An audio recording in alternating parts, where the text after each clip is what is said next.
Clark Kerr, after creating the master plan for higher education with a variety of other gentlemen, had created the first system-wide office of the University of California. And Dad had been invited to become the founding statewide Dean of Agriculture and Cooperative Extension. Right. And in that process, the master plan for higher education and then subsequently other plans that emerged to begin to want to then respond to building more campuses of the University of California.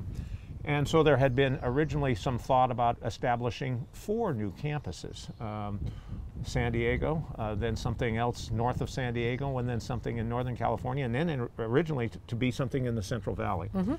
And I was a high school student. I was a senior in high school at Berkeley High School, and I would come up after my sporting athletic competitions and get a ride home with Dad, who was at University Hall at the first time. And on the Berkeley campus? On the Berkeley campus. It was actually across the street, but it was there.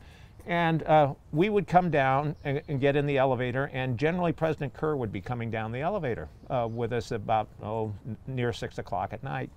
And he would say to my dad, "Dan, like you to be chancellor," one of my new chancellors of the new campus. And Dad said, "Can't do that, Clark."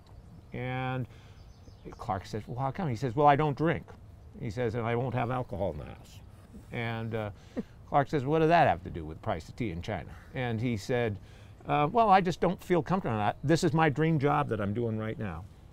Well, that went on all of the spring and summer of '61. And then my dad went to Corvallis, Oregon, just before Thanksgiving in 1961. And gave a paper in 1960, in that fall, just before Thanksgiving, about the future of the land-grant university from a standpoint of agriculture. And he talked at length about this. And he'd just come back from that, and we'd gotten in the elevator one more time, and this was late, just after Thanksgiving, just before the first part of December, and Clark was there again. And Clark said, "Dan, do you understand what I'm offering you?"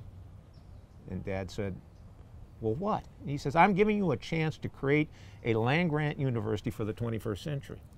And I sat in that elevator, and it was like, Shazam. I thought, oh dear. But it was that was sort of the watershed moment that I saw in my father's eyes, a whole change in the thought about whether he was going to leave what he was going to do and do something different. I had no idea that it was going to happen, but then we had the experience, and then late December, and lo, then in January, as Liz says, the Regents acted, and he became the founding chancellor.